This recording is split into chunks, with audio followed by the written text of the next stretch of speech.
posso comer de tudo? Eis a questão. Se a gente for para o entendimento cristão, sim, você pode comer de tudo. Por quê? Porque Jesus veio, limpou tudo, purificou tudo, não tem mais essa de o que você pode comer, o que não pode, você pode comer qualquer coisa. Então, isso é o que a igreja nos ensina, né? Quer dizer, na verdade, eu, pelo menos, nunca vi dentro da igreja algum ensino sobre o assunto, né? Mesmo que seja para confrontar. Eu nunca ouvi, pelo menos na minha, onde eu estava ali inserido, eu vim da Igreja Batista, né? Para quem não sabe, minha vida praticamente toda foi na Igreja Batista e praticamente toda em uma igreja só, né? E aí quando eu saí de vez e esse foi o meu histórico como cristão, né? Numa Igreja Batista. Então aí a gente vai comentar sobre esse assunto, porque a gente vai trazer aqui o texto de Romanos, capítulo 14. Eu poderia ter pego outros textos, tá? Eu poderia ter pego Mateus, capítulo 15. Eu poderia ter pego Atos, capítulo 10. Eu poderia ter pego Colossenses, capítulo 2. Mas eu resolvi trazer o Romanos 14 porque é um texto que não é simples de resolver. E a gente vai começar já com a primeira palavra de Romanos 14, que na minha versão, na versão da NVI, minha versão não, né? A versão da NVI diz o seguinte, ó. Aceitem o que é fraco na fé sem discutir assuntos controvertidos. Pronto. Nesse versículo a gente consegue aprofundar bastante. Então, olha só. Então, Romanos 14. Aí eu pus um subtítulo aí, que uma palavra, uma frase que ele fala mais para frente, né? Que nenhum alimento é por si mesmo impuro, a não ser para quem assim o considere. A gente vai explicar porque se alguém chegar para você e falar assim, tá vendo? Nenhum alimento é por si mesmo impuro, a não ser para quem assim o considere. Pronto, resolveu o problema. Você considera porco impuro? Pronto, ele vai ser impuro para você. Eu não considero porco impuro, então, para mim, eu posso comer numa boa, tá tudo certo. Será que é isso mesmo que está escrito lá? Será que é isso mesmo que Paulo ia ensinar? Então, é isso que a gente vai ver. A palavra aceitem, né? Aceitem o que é fraco na fé, ela aparece na NVI, mas na Almeida Corrigida e Fiel, eu troquei ali o AFC, ACF. E na Almeida Revista Atualizada, trazem outra palavra. Trazem a palavra recebei-o e acolhei. Ou seja, se eu falo para vocês, ó, aceitem essa pessoa no meio de vocês, né? Vem uma conotação de tipo, aceitar de tipo, tá bom, vem aqui, né? Não, eu aceito você, né? Vem para cá. Receber já é o contrário. A ideia é o quê? De você receber alguém, acolher alguém, com a intenção de trazer para perto. E essa palavra, no grego, é proslambanest, que significa aceitar, receber, acolher. E a raiz dessa palavra aí, que eu grifei em vermelho, lamban, né? Lamban, significa escolher, selecionar. Então, qual que é a ideia aqui? A ideia aqui, dessa palavrinha, significa receber em seu lar para comer. Pronto, a gente já tem aqui um pano de fundo. Essa palavra proslambanest é uma ideia de você receber alguém na sua casa para se assentar na mesa para comer. Tá? Então, por exemplo, se eu quero... Aqui não é aceitar numa reunião de amigos para conversar sobre alguma coisa, não. É aceitar no sentido de receber as pessoas para se sentar à mesa. E aqui a gente já vê uma coisa interessante. Que rolavam os assuntos controvertidos, ou seja, controversos. Um achava uma coisa, um achava outra. Dentro do quê? Dentro da ideia de mesa, comida, né? Nesse contexto. E olha só que interessante, né? O próprio Paulo ensina lá em 1 Coríntios 5,11, falando o seguinte, ó. Mas agora estou lhe escrevendo que não devem associar-se com qualquer que, dizendo-se irmão, seja imoral, avarento, idólatra, caluniador, alcoólatra ou ladrão. Com tais pessoas vocês nem devem comer. Então, qual que é a ideia aqui? Vocês não devem o quê? Receber em sua casa para se assentar à mesa. Então, aqui o assunto, né, o tema principal aqui, o contexto, é a mesa. Receber alguém na sua mesa. Então, qual que é a ideia aqui? Vamos lá. Quais seriam esses assuntos controvertidos a respeito de comida? E aí ele cita lá, deixa eu voltar aqui, Romanos 14, ele cita lá, né? Um crê que pode comer de tudo, já outro, cuja fé é fraca, come apenas alimentos vegetais. Pronto, aqui está a chave da interpretação. A chave da interpretação não está aqui. Por quê? Porque se alguém chegar para você e falar assim, tá vendo? Ó, comer de tudo. Tudo é tudo. Quando Deus fala é tudo, quando Paulo fala é tudo, tudo é tudo. Então, usando esse argumento, aí você vai ficar, né, olhando para essa parte aqui como o principal da interpretação, aí vai dar ruim. A chave da interpretação está aqui, ó. Peraí, vou até fazer de verde aqui. Ó. É aqui, nossa. Bem bonito. Bom, vocês me perdoem aí. Fazer com mouse é complicado. Mas a chave de tudo é aqui. Comer apenas vegetais. Então, o que seria o tudo aqui? O que seria o tudo? Se o quase tudo seria comer apenas vegetais, quais são os reinos que a gente tem? Que a gente come? É o reino vegetal e o reino, olha que beleza, animal. Reino vegetal e o reino animal. Ou seja, esses que comem apenas vegetais comem carne de animal? Não. Então não comem de tudo. E o que comem de tudo? Comem vegetais? Come. Mesmo que a pessoa seja carnívora, ela vai comer um vegetal, vai comer uma cebola, vai comer uma cenoura, um alface, né? E o que seria o tudo? Vegetal mais carne animal.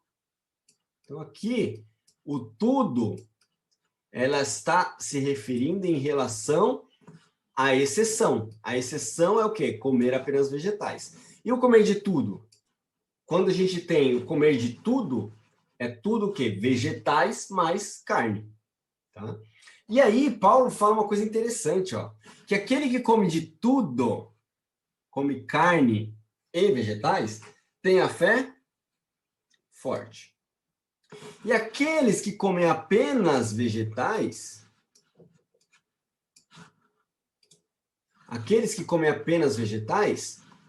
possuem a fé fraca. Se a gente não entende o que é alimento, a gente vai ficar fazendo, né, conjecturas em cima de conjecturas. Por quê? Porque se a ideia de comer de tudo tem a ver com alimento, a gente precisa entender o que é alimento. Lembrem-se que o contexto ali eram judeus e gentios. Tá? Judeus e gentios. Então, quando a gente fala de alimento, a gente tem que entender o que é alimento dentro da Torá. Porque a Torá ela era ensinada aqui. Lembrem de Atos capítulo 15, porque, né, 15 e 21. Porque a Torá é lida em todas as sinagogas, ensinada todos os sábados. Né? Ou seja, era ensinado a Torá. Então, o que é alimento na Torá? Aí a gente vai ter que abrir lá em Levítico 11. Né? Então, aquele que come de tudo é aquele que come de tudo que é alimento, carne, vegetal, que está dentro de Levítico 11. Se está fora de Levítico 11, não é considerado alimento. Esse é o ponto principal. Tá? É alimento? Como é que eu vou saber se é alimento? Tem que estar lá em Levítico 11. Por que alimento? Não é alimento. Coelho é alimento? Não é alimento. Camelo? Não é alimento. Cachorro? Não é alimento. Vaca? Vaca é alimento. Por quê? Porque a vaca rumina e tem o casco separado em dois, né? Casco fendido. A tradição fala o seguinte, que o porco, ele deita com as patas para frente. Por que o porco deita com as patas para frente? Porque ele quer mostrar para as pessoas que ele tem a aparência de um animal permitido. Por quê? Porque o porco tem o casco fendido. Então, o porco ele deita com as patas para frente para mostrar, olha como eu sou cacheiro, olha como eu sou lícito para comer. Mas o problema do porco está onde? O problema do porco está que ele come porcaria? Não. Que ele mora num chiqueiro? Não. Que ele é mal cuidado? Não. O problema do porco está na sua natureza. Natureza não se pode mudar, porque o Eterno fez assim. A única natureza que pode ser modificada é a natureza humana, que tem outros níveis de alma. Os animais, eles possuem uma alma rebaixada, vamos dizer assim, né? Instintiva. O animal, ele não tem como alterar a sua natureza.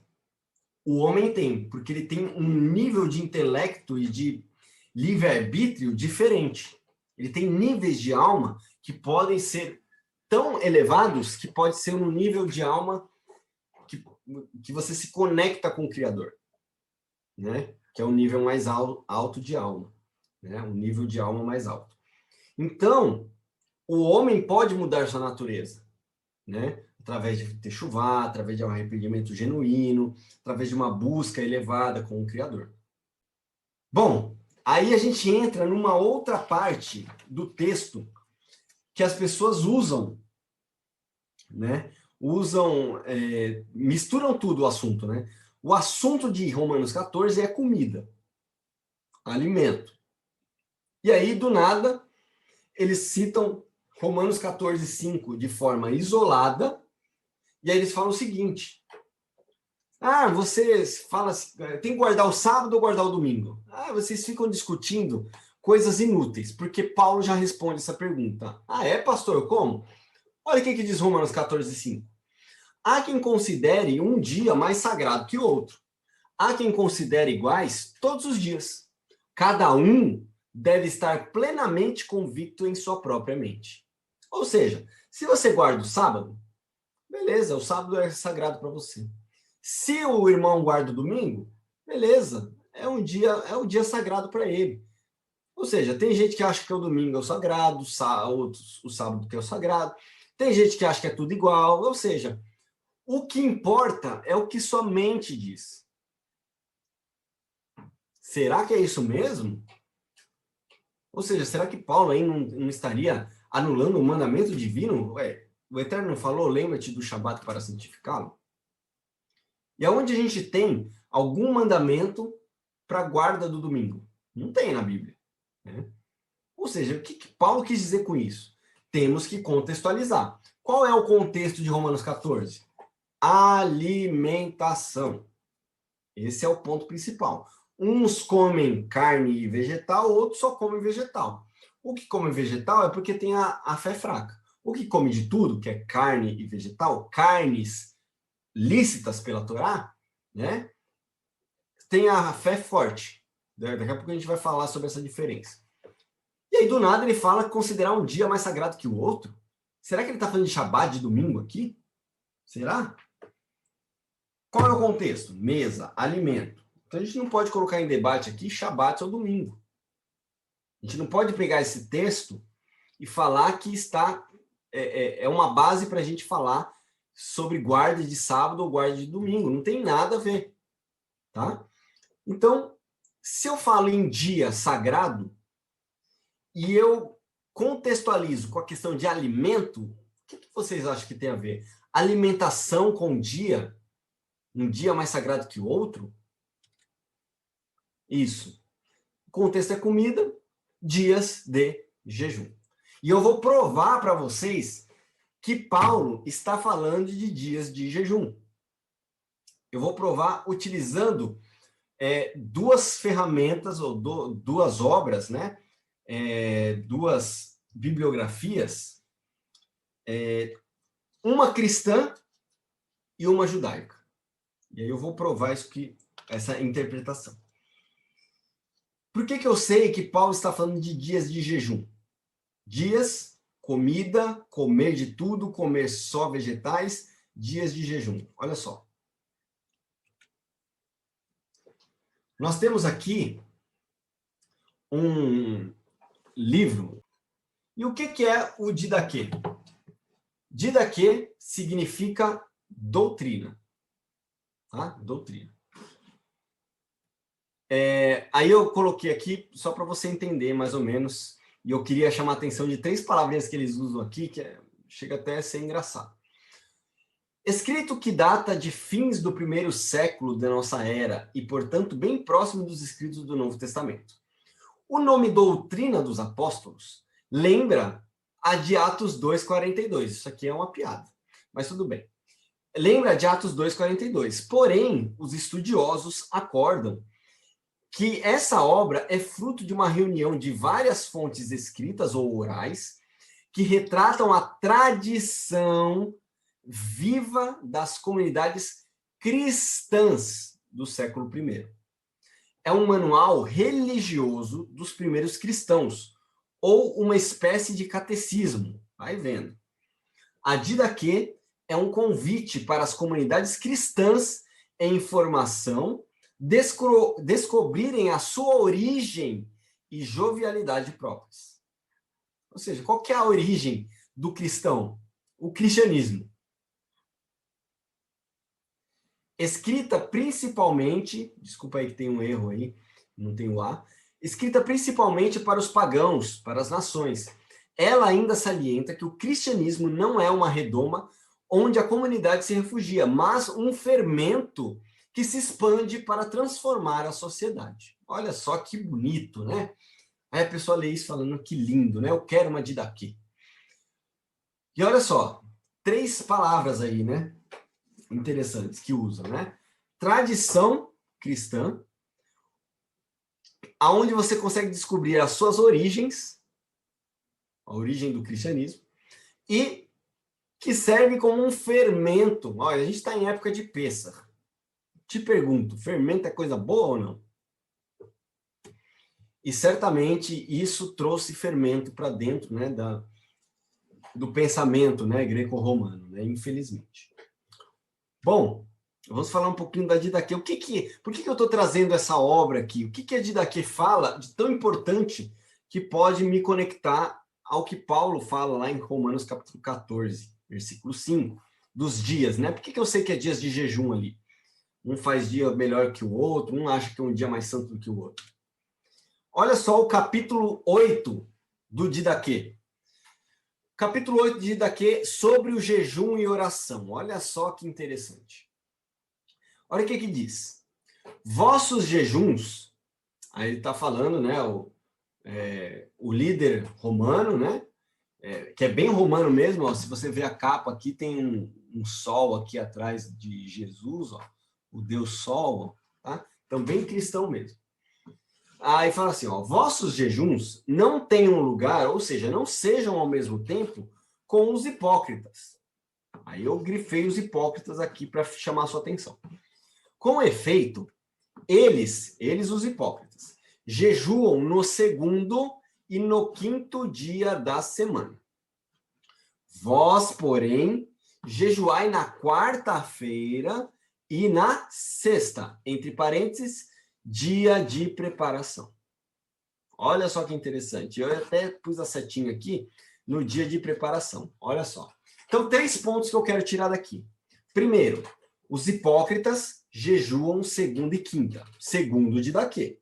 Segundo Didaquê, 2ª e 5ª-feira é dia dos hipócritas jejuarem. Como os hipócritas jejuam na 2ª e na 5ª, os cristãos vão jejuar quando? Na 4ª e na 6ª. Segundo Didaquê. Segundo a orientação, a doutrina cristã. né, o compêndio aí. E terceiro, ele cita a sexta-feira como o dia da preparação. Por que eu sei que Romanos 14, 5 não está falando de Shabat? Porque, olha, nessa época aí do primeiro século, todo mundo já entendia que sexta-feira é o dia de preparação, ou seja, preparação para o quê? Para o Shabat. Tá? Sexta é dia de preparação para o Shabat. Né? Vai preparar o dia para o Shabat. Pôr do sol, chega o Shabat. Tá? Então, desde lá do primeiro século, o Shabat ele não era conflito de ideias. Então, jamais que Paulo ia falar a respeito de Shabat ali, né? Dia é mais importante que o outro, falar de Shabat, qualquer dia é dia. Não, não tem nada a ver. Por quê? Porque isso era uma coisa já dentro da mente deles. Sexta-feira é o dia da preparação para o Shabat. Tranquilo. Agora vamos ver quem são esses hipócritas aí. Aí eu vou pegar outra obra, que é essa aqui, ó. Um tratado do Mishnah, da Mishnah, que é o comentário do Talmud, né? Na Guemará. Tratado de Tanit, que é o tratado, Tanit significa jejum. Tratado de jejum. Seder Moed, que é livro da festa, né? Livro de festa. Então, a gente tem aí um tratado da Mishnah, tá? Comentário da Torá oral, tá? E aí, por isso que a gente não pode jogar fora o Talmud, a Mishnah, a Guemará. Por quê? Porque vai trazer informações importantes para a gente entender contextos. Olha só o que está escrito. Segunda de Daquê, hipócritas jejum segunda e quinta. Olha o que diz o Tratado de Tanit. Não se decreta o jejum inicial de uma série sobre a comunidade na quinta-feira, para não provocar aumento nos preços. Ao invés disto, os 3 primeiros jejuns são estabelecidos na seguinte ordem. Adivinha a ordem? Segunda-feira, quinta-feira e segunda-feira. E a segunda série de 3 jejuns é estabelecida na quinta-feira, segunda-feira e quinta-feira. E olha só o que diz um outro comentário, né? O fato das lojas ficarem fechadas durante os dias de jejum cria um problema em relação às lojas de alimentos, pois as pessoas precisam comprar comida. Em relação a elas, portanto, ensina a Mishnah que na segunda-feira, durante o jejum, seus donos podem entreabrir a porta das lojas ao fim do dia, sem colocar a mercadoria para fora para que as pessoas possam comprar alimentos para comer à noite após o jejum. Apesar de ser necessário permitir às pessoas que comprem comida, o dia não deve ser tratado como um dia comum. E, portanto, as portas das lojas de comida são apenas entreabertas. E na quinta-feira, durante o jejum, é permitido abri-las completamente o dia inteiro para as pessoas poderem comprar o necessário em honra ao Shabat. Então, quem é que jejua de segunda e quinta? O judeu. Então, segunda de Daquê, eles estavam falando, né, insinuando que os judeus eram os hipócritas que jejuavam segunda e quinta. Ou seja, a gente já vê aí desde lá de trás esse rompimento, né? Eles lá, judeus, nós aqui. Nós somos a igreja, eles é Israel. Que Deus foi lá, tratou eles e agora abandonou, agora Deus está falando com a igreja. Então aí a gente tem a famosa teologia da substituição, né? Já começa desde lá de trás, Mais coisas, olha lá. Jejum no Shulchan Aruch, que é um outro livro, que está aqui em cima. Ele é bem grandinho. Deixa eu pegar aqui para vocês. Ó, ele é bem grandinho, ó, grossinho, ó. Shulchan Aruch.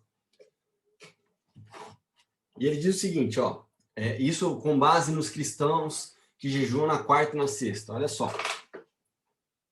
Transferir os jejuns de segunda e quinta. A pessoa que promete jejuar na segunda, na quinta-feira seguinte e na segunda-feira seguinte, tem permissão de trocar e jejuar quinta, segunda e quinta. Entretanto, não é permitido substituí-lo por outros dias, porque consideramos que a intenção normal de um indivíduo é para esses dias, por serem dias de julgamento. Aí, se vocês tiverem paciência, eu vou ler isso aqui, tá? Olha só.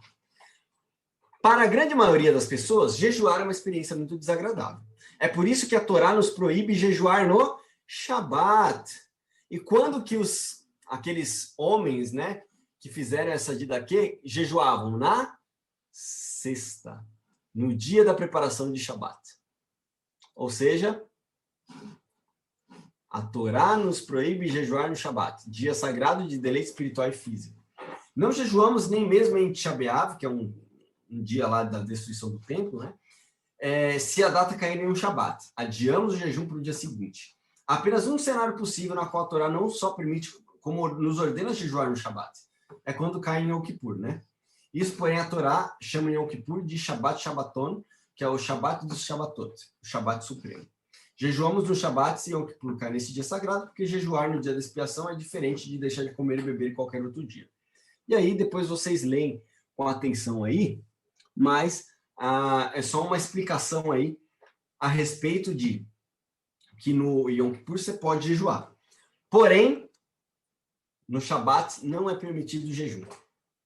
Então, aqui eles citam que os cristãos, né, não deveriam fazer igual os hipócritas, os judeus, mas deveriam jejuar de quarta e sexta, bem no dia da preparação para o Shabat. Então, claramente uma forma aí de confrontar o Shabat também. Então, aí é uma prova, né? Eu já comentei isso, né? O dia da preparação, né? A sexta-feira, é uma prova de que os primeiros cristãos tinham convicção sobre o dia a ser guardado. Eles sabiam que a sexta-feira se preparava para o Shabat. Né? E aí, vamos falar um pouquinho do fraco na fé. O que seria ser fraco na fé? Deixa eu colocar mais para cá. Isso. O que seria ser fraco na fé? Que ele fala, né, de aquelas pessoas que comem apenas vegetal, né? Como que eles podem ser fracos na fé? Então, vamos primeiro entender o conceito, o contexto de Roma. O que acontecia em Roma? Em Roma, haviam muitos templos pagãos e os mercados estavam cheios de carne que era sacrificada a ídolos. Então, o que acontecia? Nos templos pagãos, eles pegavam aqueles animais, levavam para esses templos, sacrificavam os animais em honra aos deuses lá, e aí essa carne desse animal que foi sacrificada em honra a esses deuses, a essas divindades, esses animais, eles não eram jogados fora, eles eram levados para onde? Para os açougues, para os restaurantes, os lugares de venda, né, os comércios de carne. Então, esse é o contexto de Roma. Então, os romanos estavam na discussão ali do que é fraco na fé e o que é forte na fé, em relação a isso, porque o contexto ali era esse. A pessoa ia comprar uma carne, era a chance batata lá de ser uma carne que foi sacrificada a ídolos. E agora? O que ele ia fazer? Né? Aí ali a gente tem a palavra grega ali, né? Pistei, lá em Romanos 14:1, que aparece ali, que eu grifei aqui em vermelho, que essa palavra pistei significa pensar, tem a ver com consciência, né? E foi traduzido como fé. Então, na verdade, o fraco na fé é aquele que tem a consciência fraca. Não é aquele que tem a fé, a emuná fraca. Não tem nada a ver com emuná aqui. Tem a ver com consciência. E que consciência é essa? A consciência de que aquela carne que veio, né, que outrora foi sacrificada a ídolo, poderia ser sacrificada a ídolo, a pessoa tinha consciência de que ela se tornaria uma pessoa totalmente dedicada a ídolos porque ela ia comer essa carne. Esses são os fracos na consciência. E aí eles faziam o quê? Se abstinham de comer carne. Eles falavam assim, não, vamos fazer o seguinte, é melhor eu só comer vegetal, porque vai saber. E aí Paulo chama essas pessoas de consciência fraca. Tem a consciência fraca. Né? E 1 Coríntios 8, 4-13, vai nos dar uma conexão com o texto de Romanos 14, para a gente fechar o ciclo da coisa. Né? 1 Coríntios 8, 4-13, cita o seguinte, desde o 7, né? Deixa eu ler tudo aqui, peraí, que eu só escrevi uma parte. 1 Coríntios 8, a partir do versículo 4, olha só. Portanto, em relação ao alimento sacrificado aos ídolos, Sabemos que o ídolo não significa nada no mundo e que só existe um Deus. Shema, é o Shema aqui, né? Pois, mesmo que haja os chamados deuses, quer no céu, quer na terra, como há de fato muitos deuses e muitos senhores, né? Porque a palavra Elohim pode significar tanto deuses quanto Elohim, o eterno, quanto também governantes, senhores, líderes, né?